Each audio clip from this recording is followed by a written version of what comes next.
The party we're studying today in the Bible is less about who's on the VIP list and more about the one who never thought he'd be invited in the first place.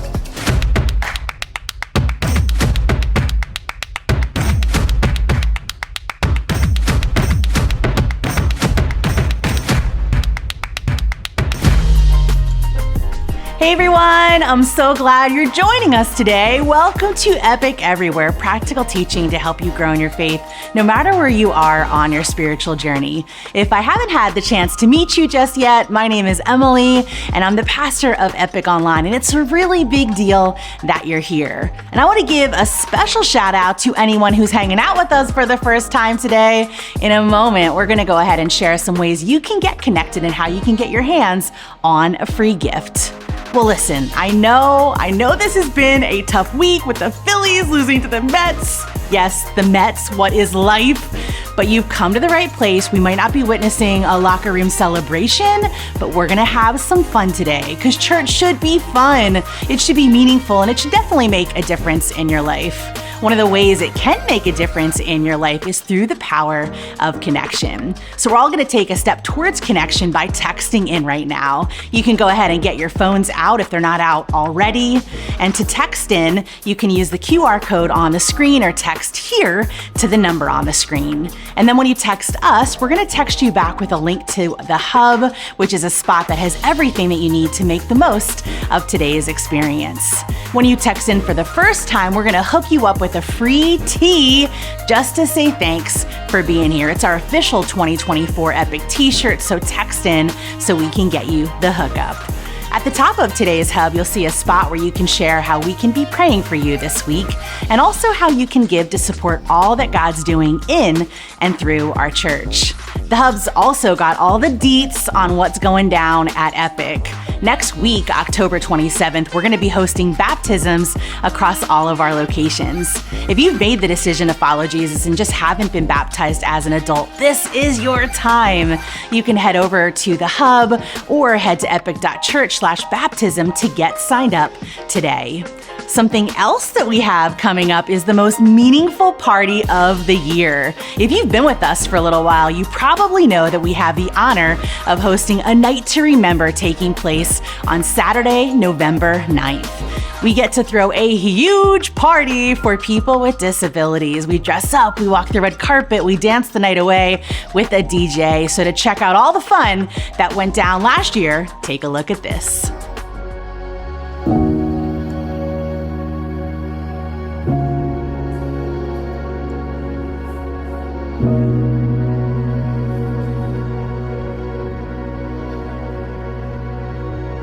The whole reason that we're here tonight, we want you guys to know how loved you are, how awesome you are, how special you are, how amazing you are. Realizing, hey, God made every single one of us the way that we are. He doesn't make mistakes. He doesn't make mistakes. Every single one of you is worthy of love. Every single one of you is incredible as a person. You have a purpose, you have a meaning to be here. We just want you to know that.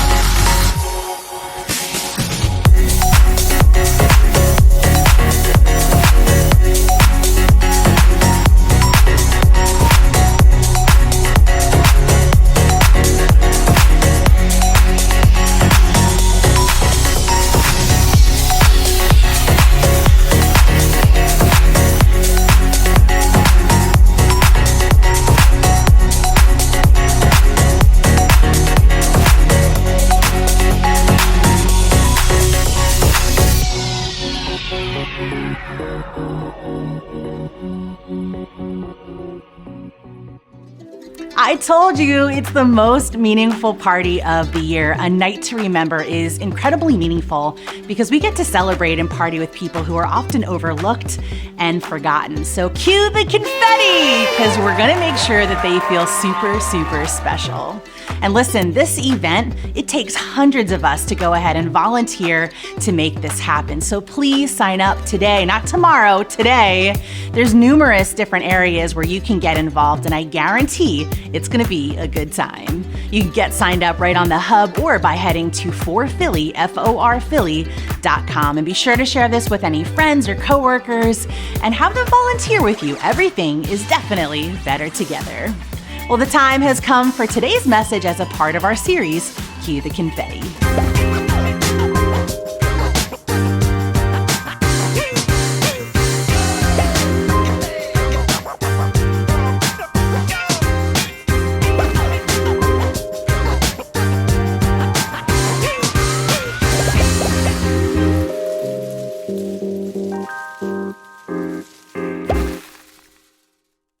Well, hey everybody, my name's Kent. I'm lead pastor here at Epic, and I'm so glad you're doing church with us today. This is part 3 in a series called Cue the Confetti, and we're crashing all the parties we can that are found in the pages of Scripture and seeing what we can learn along the way. Now today we're going to drop down into a party that's found in one of the most famous stories that Jesus ever told. But first, let me ask you a question. Who or what is always on your mind? I mean, take a second and think about that. Who or what is always on your mind? Now, this is a really important question because you can tell a lot about a person by what's always on their mind. And for some people, it's work. Work is just always on their mind, right? They never really clock out. They're never able to turn it off. And they're always checking their phones. It's the first thing they do in the morning, and it's the last thing they do at night. And these are the people that hyperventilate at the idea of not having Wi-Fi, you know what I'm talking about? Because work is always on their mind. For others, it's whoever they're dating at the moment, like their boo, right? That's the person that's always on their mind. Do you remember whenever you first fell in love? Like you couldn't get anything done because you had some cute little thing who was always on your mind. Or you couldn't even sleep right because they were just always on your mind. Whenever Tiff and I were dating, we used to stay up till 2, 3 o'clock in the morning talking on the phone. And then one time I remember we did that on a Saturday night. And then the next morning at church, I actually fell asleep during the sermon on the front row. And I was the worship pastor. And my boss was preaching. He looked down at me and he's like, "Hey, Kent, wake up." And I was like, oh man, I'm fired. I thought for sure it was all over right then. All because I had some cute little thing who was always on my mind. As parents, often it's your kids that are always on your mind. You wonder, are they okay? Have they got everything that they need? Are they doing everything they're supposed to be doing? Your kids are just always on your mind. For some people, it's the weekend that's always on their mind, right? Like these are the people who can't make it to Tuesday before they're talking about what's gonna happen on Friday. You know, they're so excited about that. The weekend is just always on their mind. You can tell a lot about a person by what's always on their mind. In fact, I think that you can tell what matters most to a person by what's always on their mind. And so here's that question again. Who or what is always on your mind? Who or what do you think about most of the time? Now, wouldn't it be fun if I could just pick a person who's watching this right now and then whatever they're thinking about would just pop up on the screen for everybody to see? Wouldn't that be awesome? Yeah, let's try it. No, I'm just kidding. We don't have that technology. That's not a YouTube feature yet. Maybe one day in the future, but not yet. In fact, that's kind of a scary thought. I think the only person who would ever be safe doing that would actually be Jesus. I think he's the only one who would actually volunteer. And if he did, I think he'd be surprised by what might come up on the screen. It wouldn't be work. It wouldn't be his boo. It wouldn't be some business strategy. It wouldn't even be what's going to happen on Friday. It would simply be people. Because people were always on his mind. Like all kinds of people. Young people and old people, white people, black people, brown people, rich people, poor people, big people, little people, famous people, forgotten people. People were just always on his mind. Like never has anyone in all of history been more preoccupied with people than Jesus was. In fact, whenever Jesus got some fishermen to follow him, the first thing he told them was that from this day forward, you're going to be about people. In fact, you're going to fish for people. And nothing wrong with like the fishing business or the construction business or real estate or any other kind of business. But Jesus says, hey, if you're going to follow me, then you're going to need to learn how to be in the people business. And every time the disciples would find themselves putting something else in front of the priority of people, Jesus was the first one to push back and kind of call them out and say, hey, whoa, whoa, whoa, whoa, whoa. Like, remember, this is all about people. It's about serving people and caring for people and restoring people and loving people. Now get your priorities right and make sure that you put people first. Maybe even whenever they nailed Jesus to the cross, Jesus prayed for those with the hammers in their hands. Like even those people were on his mind. Father, forgive them, for they know not what they do. And then just before he took his dying breath, he took time for one more person, the thief who was on the cross beside him. He turns to this guy and he assures him that his sins are forgiven. And he says, today you'll be with me in heaven. Like even in his dying moments, people were just always on his mind. Why? Why is it that in the midst of what at times were unbearable circumstances, why is it that Jesus almost exclusively just had people on his mind? I mean, with all that he was going through, with everything he had to be concerned with and concerned about, why were people always on his mind? I think it's because Jesus, more than anyone else, knew God's heart. He knew the thing which God's heart beats fastest for, and he just decided, well, if that's what makes God's heart beat fast, then that's what is going to make my heart beat fast. If that's what God cares about, then that's what I'm going to care about. If that's what God makes a priority, then that's what I'm going to make a priority. And gang, I think if people matter that much to God, and if people are what matters most to Jesus, I think people should matter that much to us as well. Now, Luke chapter 15, Jesus is confronted by a group of religious people who had a problem with Jesus' priorities. And so Jesus tells them three parables, three stories to help them understand why he did what he did and who and what really mattered to him most. And so let's go ahead and look at that. It's Luke chapter 15. And so here we go. Verse 1, it says this. Now the tax collectors and sinners were all gathering around to hear Jesus. Now, this is a remarkable statement because the tax collectors and the sinners were considered to be the worst of the worst. They were the lowest of the low. Yet they constantly gathered around and wanted to be around Jesus. Like there was just something that was so attractive, so compelling about Jesus that these people who were nothing like him, liked him. Like they wanted to be around him. They wanted to hear what it is that he had to say. And gang, I think that should be true of us as followers of Jesus too. That there should be something so attractive, so compelling about us as individuals and about us as a church. That people who are nothing like us should like us and want to be around us. Verse 2, he goes on. He says, but the Pharisees and the teachers of the law, now these were the religious people of the day. It says that they muttered. Now here's what they muttered. This man welcomes sinners, and he even eats with them. And so Jesus, the most holy, righteous, godly person on the planet, is hanging out with a group of people who are none of those things. And here, all the religious people that were around kind of watching this go down, they have a problem with that. And it says, so they muttered. Because I guess that's what religious people do whenever they're mad. Whenever they're mad, they just they mutter, right? And here's what they were saying. They were saying, does he realize who those people are? Does he realize what those people have done? Does he realize where they've been? Does he even realize how they make their money? Does he even know who he's talking to? Well, Jesus knew exactly who he was talking to. People. Like every single one of who really mattered deeply to God. And so there he was, right there with them. And so while the Pharisees muttered, Jesus wanted to make sure that everybody understood that people mattered. And so in response, Jesus launches into these three stories, all of which, by the way, end with a party. So cue the confetti, because we're about to go on a pub crawl through some parables. Now, I bet you that is a sentence that has never been uttered ever in the history of ever. So let's do this. Story number 1, Luke chapter 15, verse 3. It says, then Jesus told them this parable. Suppose one of you has 100 sheep and loses one of them. Doesn't he leave the 99 in the open country and go after the lost sheep until he finds it? And everybody in Jesus' audience at the time who knew anything about keeping sheep immediately knew the answer to this question.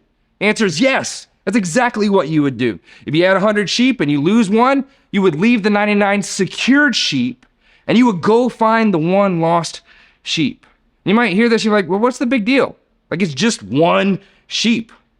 But they all knew how valuable the sheep were, and that if you lost one, you would immediately spring into action. This is kind of like if you've got kids, you've had this feeling before. It's that moment whenever you look up from what you're doing and you realize you're missing one. You know what I'm talking about? Anybody else?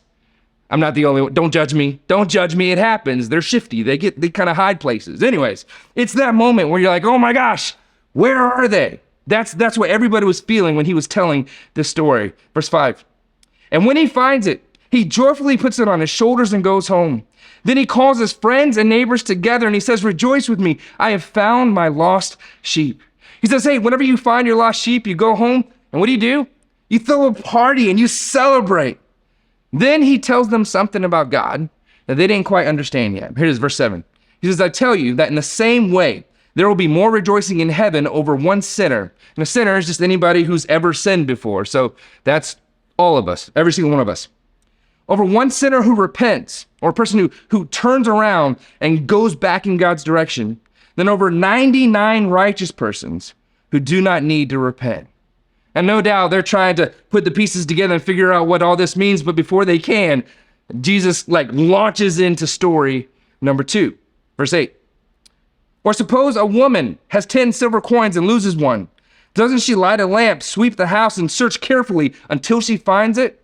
And everybody listening gets what he's trying to say here because they knew how valuable the coins were. This is as if you look down at your engagement ring and you realize that the stone is missing, right? You'd stop everything and you'd be searching high and low to try and find that diamond. See, these coins were really valuable. And these coins were actually worn on a headband at the time. They represented a woman's dowry, her status, her wealth. They even affected the potential of her getting married. And so they're thinking, yeah, of course she would search. Like she'd do everything she could to find that coin because it was so valuable. Verse 9. And when she finds it, she calls her friends and neighbors together and says, rejoice with me. I have found my lost coin. Now this is party number 2 for those of you who are counting along, all right? And then he says this, verse 10. In the same way, I tell you, there's rejoicing in the presence of the angels of God over one sinner who repents. He says, whenever people who are far from God realize that they don't have to be, and then they turn in God's direction, it's such a big deal that all of heaven erupts in celebration. Now, at this point, I'm sure that they're starting to kind of put things together. But then Jesus launches into story number 3. And even if you've never heard these first 2 stories ever before, odds are you've probably heard this third one, because this is one of Jesus' greatest hits. Here we go, verse 11. Jesus continued, there was a man who had 2 sons. The younger one said to his father, Father, give me my share of the estate. Now, whenever Jesus told this part of the story, everybody listening was shocked. Like literally their jaw dropped because this was by far the most disrespectful thing that a son could do or say to his father in this culture. See, if you did that, essentially, if you were saying to him, hey, I wish you were dead because I want my inheritance now. You didn't get your inheritance until your father passed on. So that's what he was saying. I wish you were dead. I'm sick of you. I'm sick of your rules. I'm tired of living in your house. Just give me what's mine so I can move on and do things my way. Now, I grew up in a military family, and I can't remember a single time that I ever raised my voice to my dad. I mean, I did once, and then when I woke up, I just couldn't remember exactly how all that played out. No, I'm just kidding. That's not what happened. But here's the thing. Just know that this was an incredibly disrespectful thing for this son to do to his father. But even in spite of that, I want you to see how this father responds. Here's what happened. It says, so he divided his property between them. He gave the inheritance to his sons right there on the spot. And you read this and you're like, wait, what? Like instead of getting angry, the father agrees to go ahead and give them their inheritance. Verse 13, not long after that, the younger son got together all he had and he set off for a distant country. And there he squandered, what a great word, his wealth in wild living. And so he takes his money, He leaves for Vegas, and when he gets there, he uses his money to get a condo and a car and a crowd of friends to help him spend it all, which didn't take long. Like, it only took one verse. Here we go, verse 14. After he had spent everything, it's like, seriously? Like 4 words later and it's all gone? After he had spent everything, there was a severe famine in the whole country, and he began to be in need. And so on top of losing everything, now there's this big famine, right? He lost the condo, he lost the car, and eventually he lost the crowd. And now he finds himself at a place where he's really struggling. He's out of money, he's out of food, and honestly, he's out of luck. Make matters worse, things aren't good in the economy.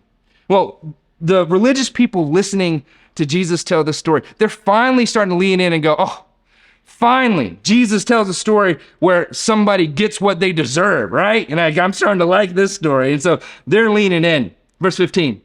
And so he went, talking about this young man, and he hired himself out to a citizen of that country who sent him to his fields to feed pigs. And so he takes the only job that he can find. It's feeding pigs at this pig farm. And whenever Jesus said this, everybody who was listening, there was another gasp. Everybody shocked all over again, because for a Jewish person, this was like the most shameful, unclean, lowest job you could possibly have. Verse 16. He longed to fill his stomach with the pods that the pigs were eating, and no one gave him anything. And then this story takes a bit of a turn. Verse 17 says, when he came to his senses, he said, how many of my father's hired servants have food to spare? And here I am, starving to death. He realizes that his father had servants that are better off. They're doing better than he's doing. So he thinks to himself, you know what, maybe, just maybe I could go home. Like, not as a son. I know he's not gonna take me back as a son. That ship has sailed. But maybe I can go home and he'll just hire me as one of his servants. That'd be better than being here in this pig farm. And so he comes up with this plan. Verse 18, he says, I'll set out and I'll go back to my father and I'll say to him, Father, I have sinned against heaven and against you. I am no longer worthy to be called your son. Would you just make me like one of your hired servants? And he finds himself in the situation where he's missing home. But the real thing he's wondering way down deep on the inside is if home is missing him. And so over and over and over again, he just starts rehearsing this script, this thing that he came up with to say to his dad whenever he sees his dad again after doing this terrible, terrible thing. He's going over it and going over. In verse 20, it says this. It says, so he got up and he went to his father. And what happened next blows the minds of everybody listening to Jesus tell this story, because nobody saw it coming. It says, but while he was still a long way off, his father saw him and was filled with compassion for him. Now, if I'm the dad, I'm filled with a lot of things. Compassion is not one of them. Like in this moment, maybe I'm filled with anger. Maybe I'm filled with a few sarcastic remarks like, look at who we have here. So now you decide to show up. Now you got something to say, huh? Well, you need to tell me something. You need to say it real loud because dead people don't hear so good. You know what I'm talking about? Maybe I'd have a few things like that. But the truth is, I'm not the dad, and so that's not what happened. And Jesus said that the father was filled with compassion for his son, forgiveness for his son, acceptance for him, love for him. Like this kid, he couldn't have earned it. He sure didn't deserve it. And when he least expected it, his father loved him. And can I just stop right there? Just for those of you who maybe feel like you're far from God, can I tell you what's going to happen whenever you finally stop and look in God's direction? Can I tell you what God is going to feel towards you? Compassion, love, not judgment or condemnation, not anger or hatred. No, he'll be filled with compassion towards you. You say, but Kent, you don't know my story. Like, you don't know what I've done. You don't know where I've been. Hey, there's a lot of things in my past that I'm not proud of. Yeah? Well, that's the point. That's what Jesus is saying here. Like, this was the worst case scenario. It was as bad as it could possibly be. A young Jewish boy in a pen with pigs dishonored his family. Listen, there's absolutely nothing that you or I could ever do to change God's love for us. This right here was as bad as it could possibly be. But Jesus says that while the son was still a long way off, the father saw him, which means that he was looking for him, like just waiting for the silhouette of his son to peek over the horizon. And then he says that the father, he ran. He ran to his son. He ran to his son, threw his arms around him, which whenever he said that part, the religious people listening to this story would think, wait, he touched him? He's unclean. He was with the pigs. What do you mean he touched him? And I can imagine Jesus just kind of saying that part, pausing a little bit, and then leaning in with a grin on his face and saying, and he kissed him too. And everybody's like, oh no, you can't do that. This is not okay. The dad, he runs to his son. He throws his arms around him. One hand kind of grabs behind his neck. The other hand around his waist. He pulls him close into this barrel of a chest. The son tries his best to get out those words that he practiced over and over and over again on his way home. Father, I have sinned against heaven and against you. I'm no longer worthy to be called your son. And he can't even get the sentence all the way out before the father starts yelling, not at him, but over him, to the servants back at the house. He says, quick, bring the best robe and put it on him. Put a ring on his finger and sandals on his feet. Bring the fatted calf and kill it. It's steak tonight, everybody. Let's have a feast. Come on, let's celebrate. And then he says something really interesting. Verse 24. The father says, for this son of mine was dead and is alive again. He was lost and is found. And so they began to celebrate. Party number 3. Now, you read that and you might be thinking the same thing that everybody else listening to this story was thinking. What do you mean dead? He wasn't dead. He didn't die. He never died in the story. And what do you mean lost? He wasn't lost. Like, they knew exactly where he was. He was down at the Boom Boom Club on 2nd Street in Vegas, right? That's where he was. You're right. He never died. And he was never really lost. But their relationship was dead. And the relationship that he had with his father was lost.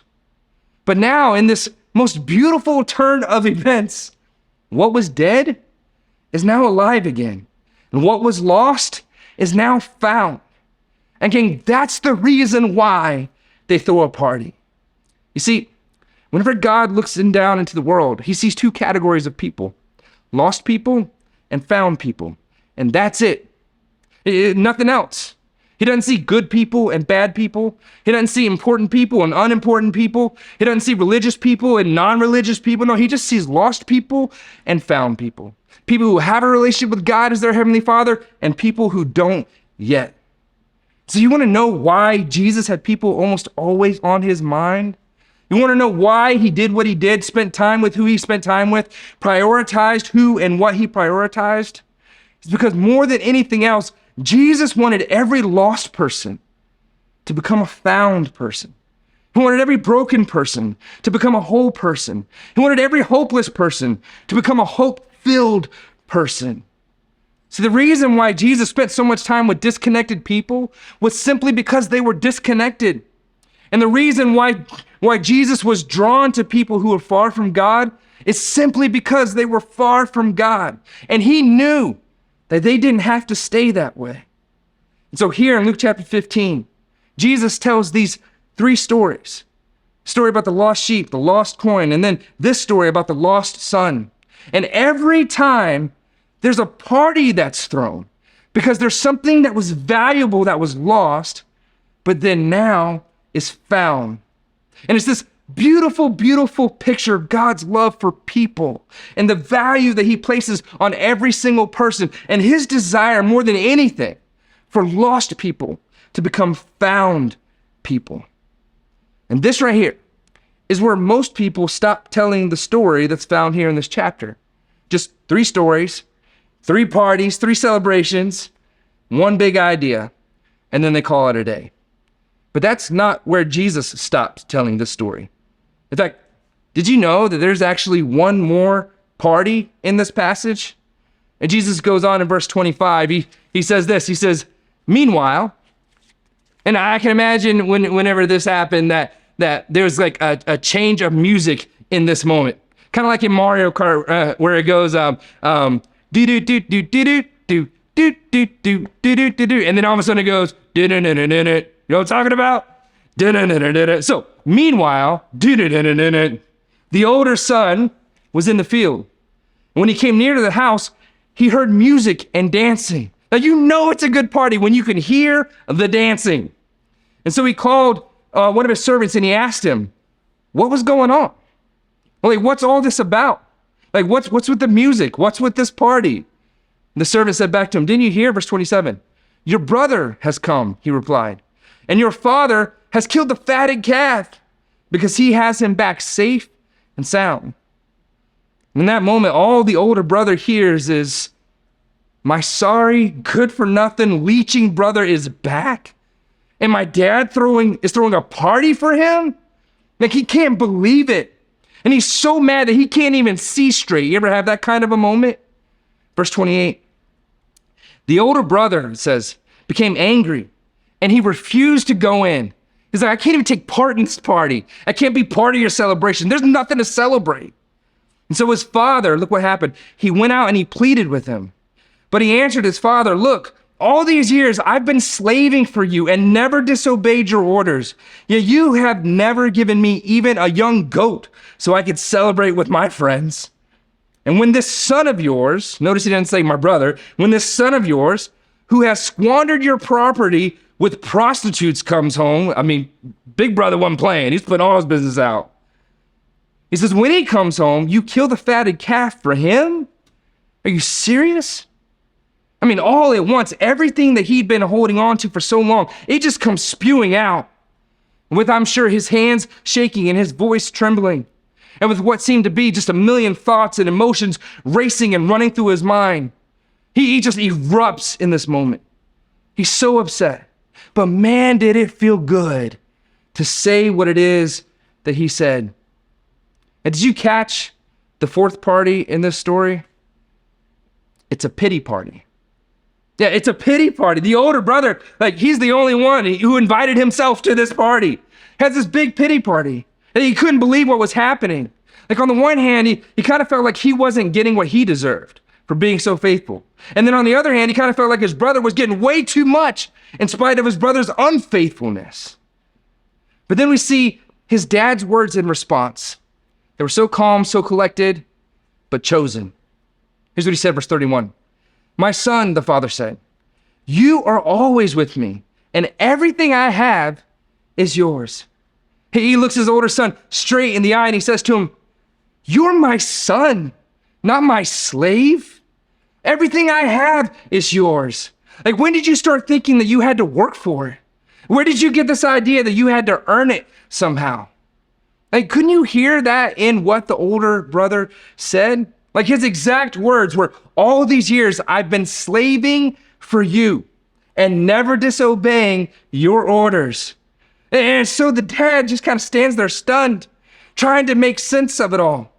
And he realizes that somewhere along the way, this older son lost his way too.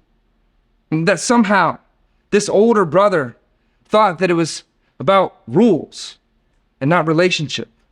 And somehow he thought it was about compliance instead of reliance. He thought it was about discipline. But what the father really wanted was heart devotion. It's easy, isn't it? To start serving God without really seeking God. To find yourself living for God without much love for God. You see, there's more than one lost son in this story. And I think Jesus was saying to them, and by extension, he's saying to all of us, that you can be just as lost sitting in a church pew as you can be sitting in a pig pen. That you can be lost with the pigs, and you can be lost in the pews. And that God's heart for all of us, for wherever we find ourselves, is that we would find our way home. And what I love about this story is that the father goes to both of them. Like in the first part, he runs to the younger brother and he welcomes him home with open arms. And then in the second part, he leaves the party to go and plead with the older brother. And in both scenarios here, we see that that what he says and what he does shows them that this was not like a master-slave relationship. This was a father-son relationship. And what he's saying to them was, hey, you can't earn my love. You're already loved. Like, you don't deserve it. You couldn't earn it if you tried. In fact, there's absolutely nothing you can do to make me love you any more or any less than I already do. Why? Because you're my son, not my slave. You're my daughter, not my slave. And I'm your father. So come on, come home. Gang, I think that we all find ourselves on one side of that fence at one time or another. Sometimes we're more like the younger brother. We just kind of look up from life one day and look around and we think, how did I get here? Like, well, actually, I know how I got here, but I don't like that I'm here, right? I don't like who I see whenever I look in the mirror. I don't like who I've become. And just like that younger brother, I kind of feel like I'm far, far away from where I'm supposed to be. And Jesus said that man, he just had to start by coming to his senses. And maybe that's this moment for you. A moment for you to come to your senses, to finally put down your pride and finally start making your way home. Or maybe you're like the older brother. You're kind of like the rule follower type. Like, you do the right thing, and if you're honest, you kind of secretly judge other people who don't. Like the older brother, your heart isn't filled with compassion toward others on their journey. But often you find it filled with resentment. It's like, I wish they'd just get their act together. Or suspicion. Like, you're not sorry. You're just sorry you got caught, right? Something like that. Or maybe you even feel a little better than other people because of that. But the truth is, you lost your way too. You're just as lost as the person who's running full steam the other direction. You're still close, but it's your heart that has drifted. It's your heart that's run away. The truth is, you used to burn with a passion for God, but somehow over time, your passion's just kind of faded. And now it's just barely even the flicker of a pilot light left.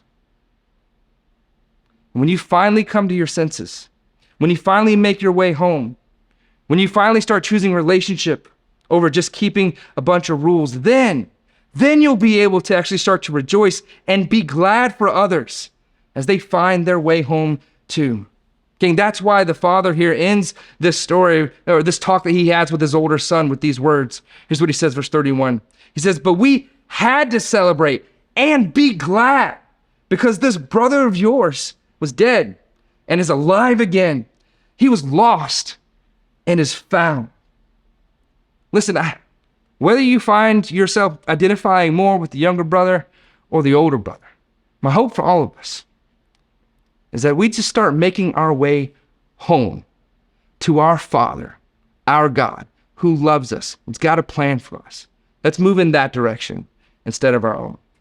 To those of you who aren't followers of Jesus yet, I just want to say this to you.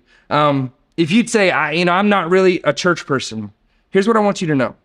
There's not a person in this church who thinks that they're any better than you are. And if they do, the truth is, they're wrong. They're absolutely wrong. The truth is that there are people in our church who have outsinned you 10 to 1. I guarantee it. In fact, there's some people, if you've known what they've done, you'd be like, I don't know if I can come here. I don't know if I'm allowed to be around those kinds of people. And some of those people are right here in this room right now. It's me or the cameraman. I'm not going to tell you which one, but it's one of us. Anyways, all that said, making a decision to go from a lost person to a found person is the best and most important decision of your life. And gang, I'd love nothing more than help lead you in a prayer where you can finally step across the line of faith and say, God, I've been lost. I've been doing my own way. But today, I want to come home. I want to be found. So if that's you, pray along with me. So Jesus, I ask you to be the forgiver of my sin, be the leader of my life. God, I pray that you'd adopt me into your family as your son, as your daughter, and help me to live for you all of my days. In Jesus' name. And God, I pray for the rest of us. And those of us who find ourselves like the younger son, just kind of running, that we'd come to our senses, turn in your direction. And I'm so grateful that you actually run in our direction to meet us when we do that. And Father, for those of us who find ourselves identifying more with the older brother, a little self-righteous, the rule keepers, God, if our hearts have drifted, I pray that we turn back in your direction, that we build a relationship with you and not just follow a bunch of rules. And God, we know you as our Father, that we'd be your children. We'd live for you with all that we have. In Jesus' name, amen. Hey, everybody, hope you're challenged and encouraged. See you back here next week.